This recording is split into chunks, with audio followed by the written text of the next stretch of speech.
Thus, we've reached the end of yet another Precure series. Being able to revisit and learn more about the first Precure season I ever saw was a lot of fun. While this anime had its ups and downs, in the end I can safely say it had a lot of personality. I mean, aside from Erika and her 1001 meme-worthy faces, this anime had characters that went through some fantastic development. Having seen many modern anime that struggle with this concept, it's nice watching a children's anime that gets it. And since this film came out when the anime was entering its third act, it was meant to help showcase much of these developments on top of trying to just be a good film.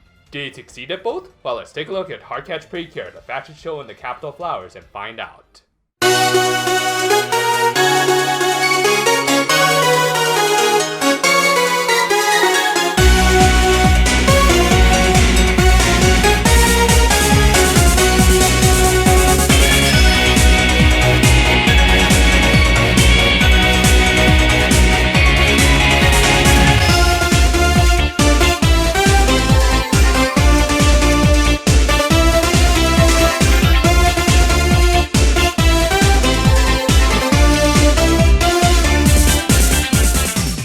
Since this movie is set in Paris, they of course have to open up with a panning shot of the Eiffel Tower. It's here that we're introduced to Baron Salamander and Loup-Garou. You might remember these two as having appeared very briefly during a flashback, essentially tying the main series to this film the same way 5Ds is connected to the Bonds Beyond Time film.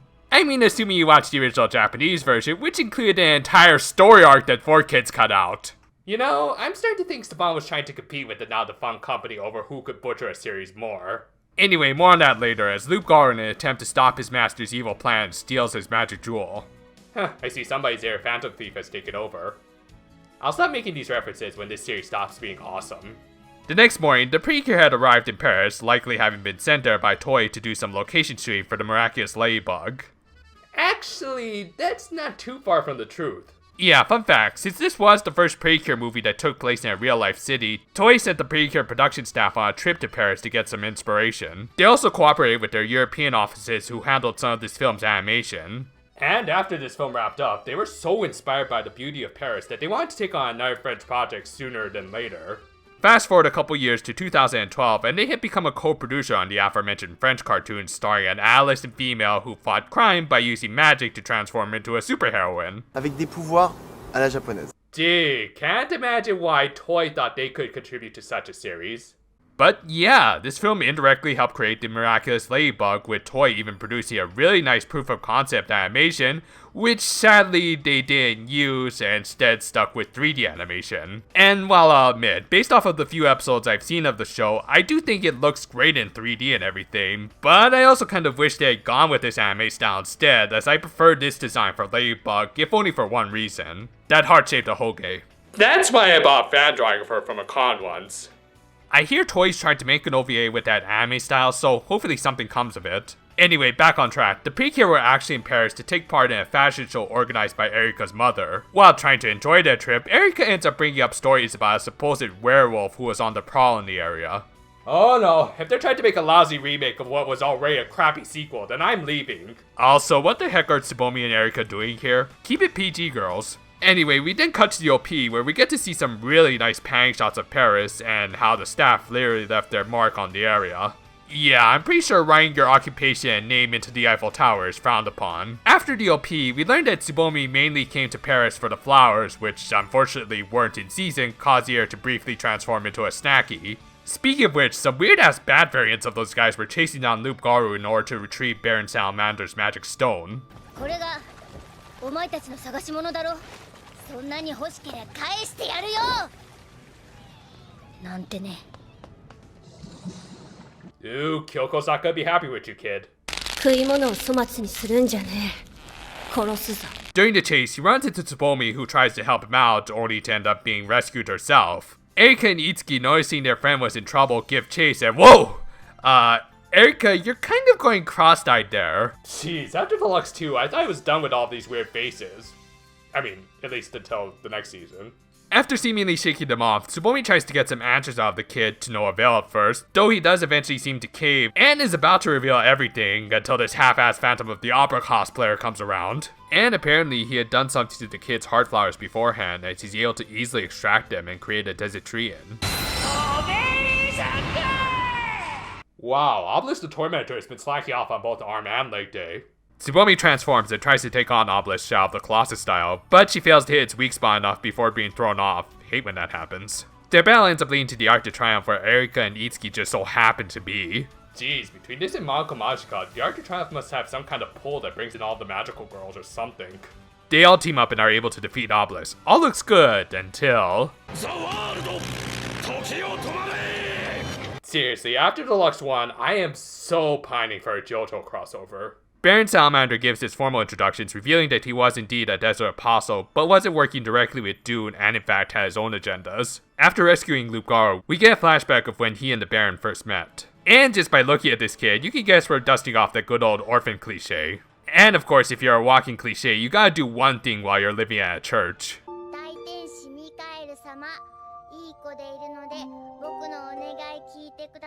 Please let my VA sound like an actual human. While there weren't any archangels to answer his prayers, they were probably busy watching Sentai knockoffs. There was one evil dude locked in the negative zone willing to lend a hand. Bad touch, stranger danger. Back in the present, the little guy wakes up, and after being introduced to everyone, is roped into being part of the fashion show.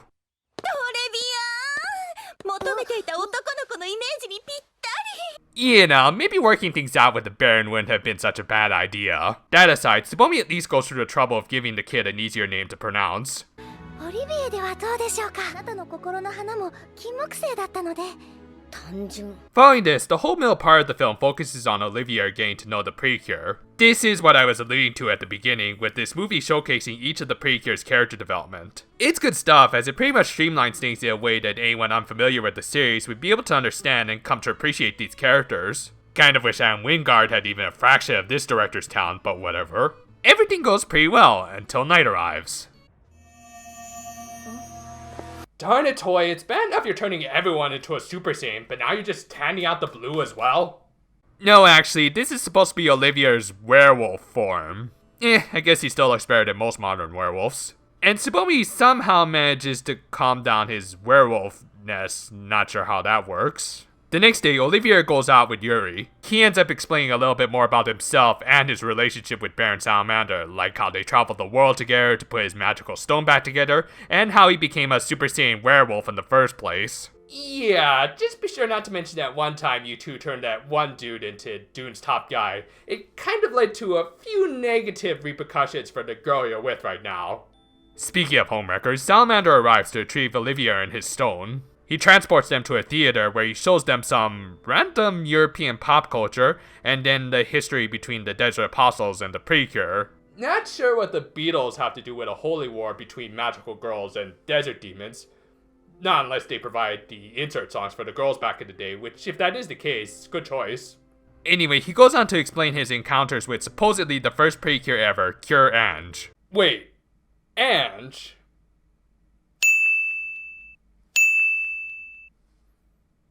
Okay, my official headcanon now is that Tsubomi is Cure Ange's direct descendant. I mean, they're even gonna have dragons in this film later. Anyway, growing up, Salamander was fascinated by the inner workings of his king's heart. Dune, however, didn't exactly approve of his curiosity, as he just hated the very idea that he might have a heart, and promptly discarded one of his top guys. Cause yeah, being a douche boss has been Dune's thing since ancient times apparently. With no master supporting him, Salamander ended up being sealed away by Ange for centuries.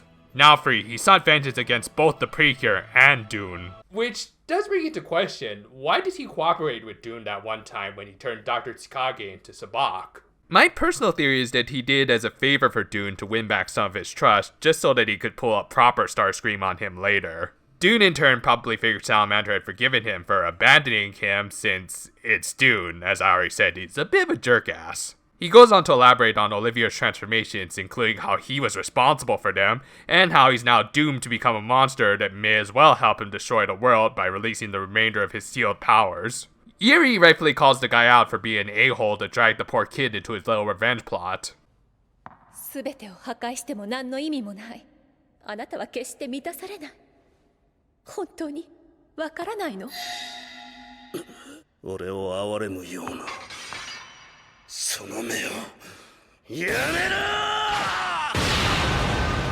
Their fight is stopped by Olivier, who agrees to go with the Baron and knocks Yuri out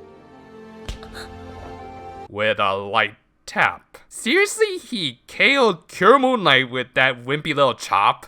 Hey, what can I do for you? You will please be unconscious.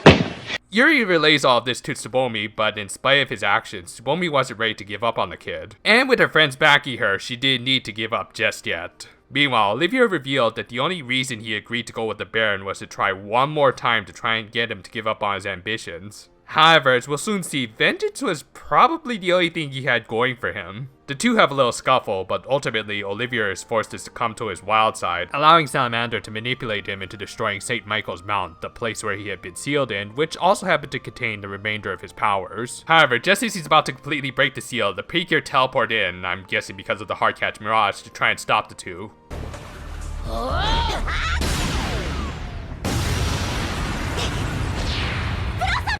Nice to see the Super Saiyans not coming off as totally OP for once. Seriously, Toei must have known what they were doing, as they even had Tsubomi pull a Piccolo. Thankfully, she survives the attack and is able to break through to Olivier. However, it's too late as the Baron's powers are released. It's here that we learn that due to the centuries of being locked away, his body was breaking down. With little time left, he was dead set on achieving his vengeance by turning into a giant wyvern.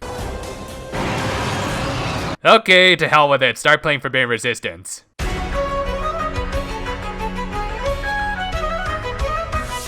The Precure have a tough time containing Baron Wyvern as he starts launching attacks towards Paris. The fairies try to protect the city but can't hold out for long. Thankfully, Kope comes out of nowhere to provide support. Seriously, where the hell did he come from? I mean, earlier in the movie they did say they were going to contact Karuko, but that had to have been only like a few hours prior to this. It's odd enough the fairy twins from Kyakkya were able to travel from Japan to France so easily, but how did Kope get there in no time flat? Well, you got me. By all accounts, it doesn't make sense. Well, either way, he was there because Karuko had sent him, and she herself was watching the battle unfold through a live French news stream on Toei Animation's website? What? Then why are the buttons in English? It just don't add up! Alright, all logistics aside, the Precure and Olivier combine their powers to try and defeat the Baron, but it's not quite enough.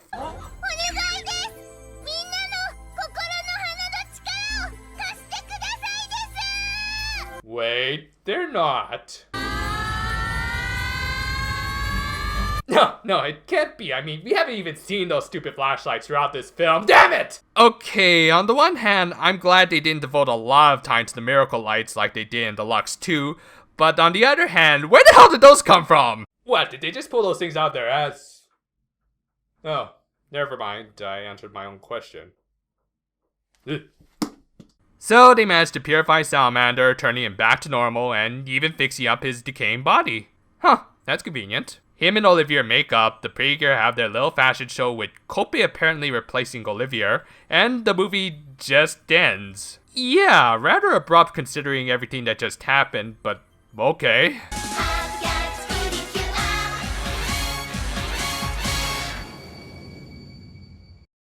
The fashion show in the Capitol Flowers may not have been the most climactic way we could have ended the Heartcatch reviews, but as its own film, I think it's pretty good, at least better than our previous two Precure film outings. What gives this film an edge above its peers in my opinion is the fact that it has a little bit more of a tangible connection to the series and franchise at large. It gave us a proper introduction to a villain who we only saw for all of 2 seconds in the main show, and even introduced possibly the first Precure ever, depending on whose continuity you believe in. Baron Salamander himself was an interesting villain, and I really wish he had just been a recurring baddie in the actual show. As I said, one of my main gripes with Heartcatch was that almost all of the Desert Apostles, while enjoyable, were also kind of underdeveloped. Within just about an hour and 10 minutes, we learned this guy's backstory, his motivations, and even could sympathize with him a little. While certainly a villain, he was also a victim caught in the crossfire of a war between two extremes, an evil overlord and possibly a well-intentioned extremist. Seriously, Curand stealing the guy away for a few centuries, that's a little harsh. Don't actually validate my cross-and jokes. His relationship with Olivier was also kind of touching. In spite of being driven by vengeance, a part of him did want to just settle down and become a good father. The tragedy of his story came from the fact that he was literally too far gone to do such. His body was breaking down, so he may as well have gone for broke. On top of all of that, the guy was just charismatic as all hell. The fact that he had one of the coolest VAs alive voicing him helped a little. kind of wish I could say the same about Olivier. Outside of his relationship with the Baron, we really didn't learn much about the kid himself, just that he literally and figuratively was a lone wolf. Which to me is a character archetype that's way too restrictive, especially within the span of a feature-length film. He just kind of mopes around for much of the film and ends up feeling more like a plot device than an actual character. Granted, he's not the worst case of this archetype I've ever seen, but he also doesn't bring much new to the table. And when he's the main focus of the story, he unfortunately drags the overall quality down with him.